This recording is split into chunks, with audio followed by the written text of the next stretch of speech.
Thank you, Wenda. Thank you for recalling Layman Pang and his daughter. I'd forgotten about them for a long time. What a pair.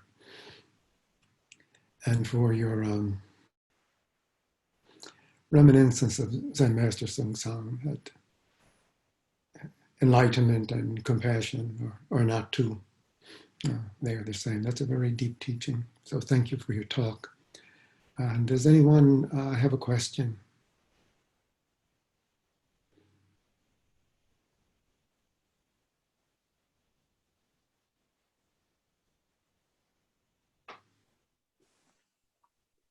So there's I guess there's an old, saying that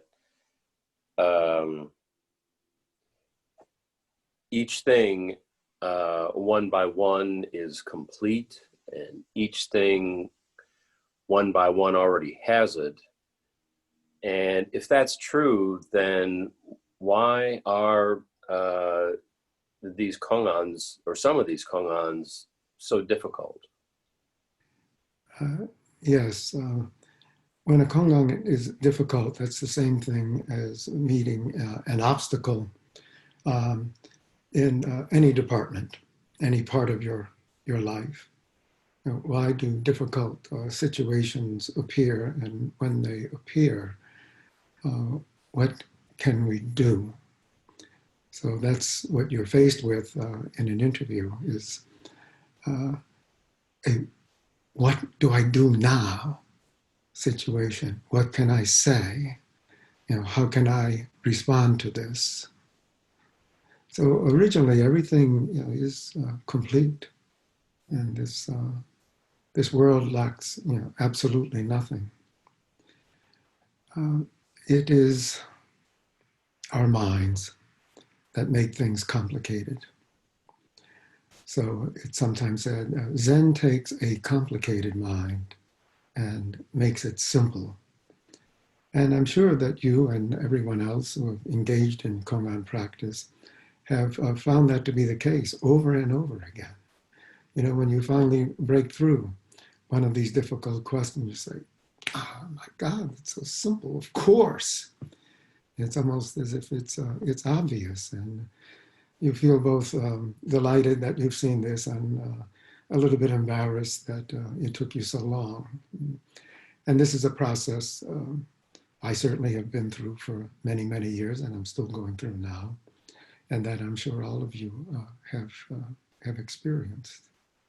So don't make easy, don't make hard. Just perceive clearly, perceive directly, and truth inevitably appears. This, of course, has to be grounded in regular meditation practice. And regular is important. There's interrupted meditation practice, which I'm sure we're all familiar with. And, we take time off or don't practice regularly. Or when we practice, we really just sitting there spacing out. So it's important to put ourselves back on track, over and over again. And everyone, experiences this. Certainly everyone that, I've encountered, and, certainly myself.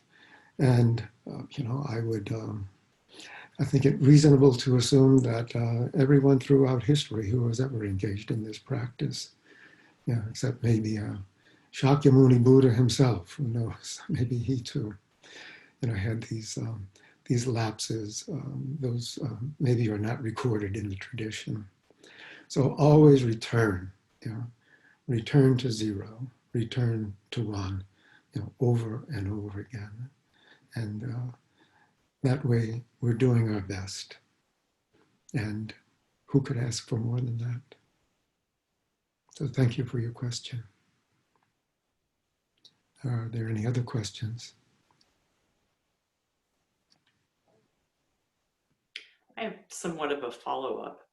I was thinking of what came into my mind was when I was in junior high and in Sunday school in a Methodist tradition. And, we were told that, of course, God would tell you what you need to do, that we have a purpose in life, and God will let you know what that purpose is. Well, I took that very literally, and I kept listening. And of course, there was no answer. So I asked, what if God doesn't talk to you? I'm sitting there waiting for this answer to appear. And I was just told that I would be in a world of hurt, which was probably the beginning of me not being a Christian, but that's a different story. So how is that really different? I find myself sitting, perceiving, thinking that somehow the ancestors are going to speak to me and tell me what the answer to a Kangan is. And I'm thinking, well, that can't be right. But then I go back to that. So, how is it different than waiting for this answer to appear? I mean, I'm missing something, I think, or maybe I'm not, but am I? And how is it different from that? Yeah, I'm not quite sure I understand exactly what you're getting at.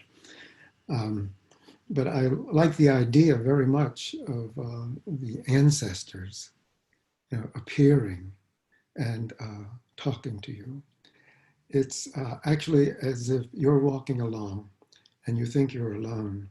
And then, you look behind and you see this long, long procession going all the way back to Buddha, walking behind you and encouraging you in your journey. If only one or two of them would just come up out of the line and just be right by your side. I think that's maybe what you're waiting for, for that. Yes. Well, keep on talking,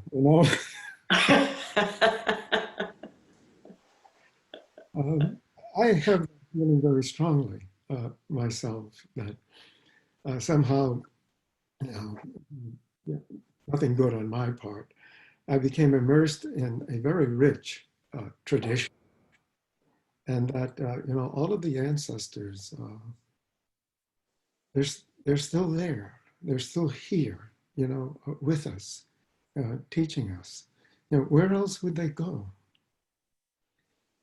So to be in touch with our tradition in whatever way you construe that, I think is very important. Sometimes it feels that, okay, I've got to work this out, for myself. I must do it. I'm alone in this, especially when you're working on a koan. It's a little bit like, excuse me, do you have a Soto background? Yes, I do. Yes. You understand koan's 5 ranks. The relative within the absolute within the relative. Yes. Mm-hmm. Absolute and relative integrated, and I forget the last two. maybe you remember. But this integration of relative and absolute that the 5 ranks are all about is can be thinking in those terms, using that as a framework, I should say. There's, in terms of our own tradition, Quantum Zen, and I'm sure Soto too, there's this complete integration, of relative and absolute, of form and emptiness, of the eternal and the moment, that we're in now. And that the Dharma is something to be trusted. Certainly there's a lot of reason to trust the Dharma, Buddha's teaching. When you look at all of the people, all of our ancestors, who have practiced in this tradition and, who've moved it forward and given it to us, I think there is some, real communication there. And, maybe they're all on this screen, come to think of it. I think they are all on this screen. There are about 16 of them here right now. not counting the videographer, which would make 17. So if we look at each other, as not simply fellow travelers on the way, but as, I don't know how else to put what I'm trying to get at, as an integrated being. Again, we can use Thich Nhat Hanh's term, interbeing. That's the reality. And we're certainly not isolated. And I'm again referring to the screen. We're in a Dharma room all together. Yet we feel this together action. And I don't know. For me, these rectangles with faces in them are becoming quite real.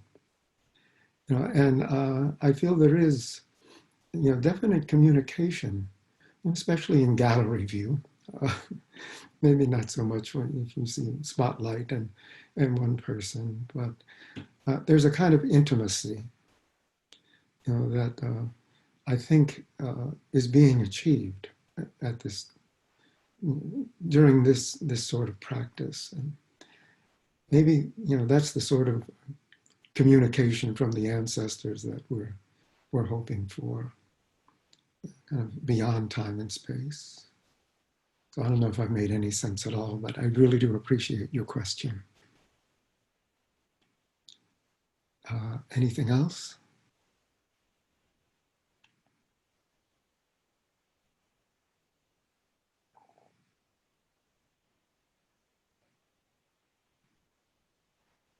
Maybe I've already said too much, but we do have time for one more question. Maybe if I can, as I was hearing Wenda's talk, excuse me, the movie What Dreams May Come with Robin Williams came to mind. In that movie, Robin Williams and his 2 children died before his wife, and his wife commits suicide. So the children in Robin Williams' character are in heaven, and the wife goes to a place that's not really hell, but it's dark, it's gray. And Robin Williams says, I want to go from heaven down to wherever she is to bring her. And it ties into what Wenda said of just really being there. Because Robin Williams went through hell, found his wife, but he couldn't save her. And almost at the end, he falls into the same despair of a person who committed suicide. And the movie ends with both of them back in heaven. And he said, well, how did I save you? It's because you stopped trying to save me. You were just there with me. So I think what Wenda said, just be there in that moment with whoever needs help, I think is a very, very nice message. Yes, that is a very nice message. And it seemed quite similar to our practice. Most of us, most of the time, even though we have this practice available, practice alone, or at least we have a lot of experience with that. I know that, some of you practice every day, sometimes, some of you twice a day, every day, and only coming together a few times a week. But we are there seemingly alone, for all beings. And if it's not for all beings, then for whom is it? So this enlarges our perspective, the story that you just told, Max. The world is vast and wide, is one of our koans. Why, at the sound of the bell, do you put on the sevenfold robe? So, in other words, why do you sit down to practice? None of us are putting on any kind of robes right now. Actually, a few of us are. Beatrice, do you have a robe on? Looks like you do. Yes, okay, good. But by and large, we've gotten used to not putting on the sevenfold robe. I kind of miss it.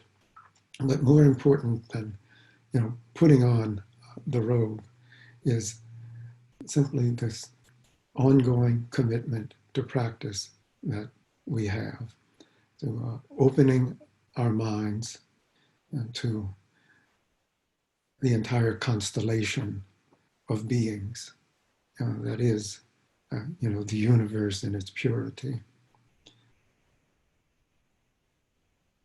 And so it's the, continued effort, that makes the difference. Sometimes it seems very dry. I'm not getting anywhere with this. And sometimes it's neutral. And I hope that, sometimes you do feel encouraged by your own effort, and of course by the effort of all of the members of our Sangha, and not just the local Sangha, but the Buddhist Sangha worldwide, and not just the Buddhist Sangha on earth, but this universe is vast and wide, much vaster, much wider, than we can imagine. That's one thing I really like about the Mahayana vision. You have worlds upon worlds upon worlds, and tiers of heavens, Tiers, just piled one on top of the other, parallel universes, that enlarging, our vision to that, I think really, for me, I should say, it really makes a difference. I spend a lot of my time looking up at the night sky. During the day, it's okay to look up at the sky, and there's wonderful sunlight, and it's bathing you, and that's, that's your sun working with you.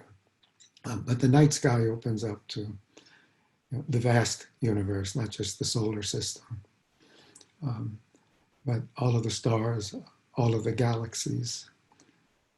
Experiences like this really can open you, enlarge your universe, and maybe give at least some taste of this inter-being, that all beings are contained in all other beings. I think much of what I'm saying must seem really abstruse to you. I wish I knew how to communicate it better. But I myself am convinced that really having some feeling for the universe at large, for me, it's essential. And it's perhaps, the founding experience for the Buddhist tradition. Buddha is sitting under a tree and he sees the morning star. Venus is still there, by the way, in the morning sky. You can see it yourself.